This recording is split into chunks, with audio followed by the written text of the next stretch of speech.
یہ کہانی ایک انگریز سیاح کی ہے جو ضمیر کا چھانٹا کھاتا ہوا نگر نگر گھوم رہا تھا، جو پچھتاوے کے عذاب کی شدت کم کرنے کے لیے پاکستان کے شمالی علاقہ جات میں آیا ہوا تھا۔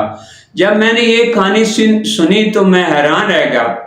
کہانی کا آغاز کچھ اس طرح سے ہے: اگر زہر دے کر، چاقو مار کر یا گولی مار کر انسان کا قاتل کہلانا ہے تو میں قاتل نہیں ہوں، لیکن اگر کوئی میرے انتظار میں ایڑیاں رگڑ رگڑ کر مر جائے اور میں اس کی خبر بھی نہ لوں تو آپ مجھے کیا کہیں گے؟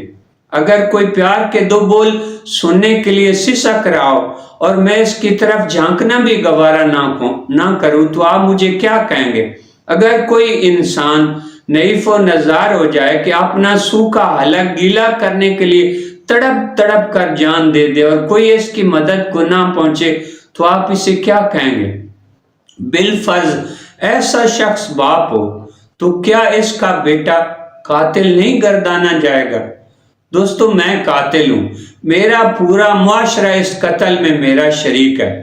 وہ شخص جس نے مجھے جنم دیا، جس نے مجھ سے بے حد پیار کیا، جس نے مجھے پالا پوسا اور تعلیم دلائی، وہ شخص جس نے میری کامیابی کے لیے اپنے آپ کو ناکام کر لیا، جس نے میری خواہشات کی تکمیل کے لیے اپنی خواہشات کا گلا گھونٹ لیا، وہ شخص جب مرا تو ہم 3 بہن بھائیوں میں سے کوئی بھی اس کے پاس نہ تھا۔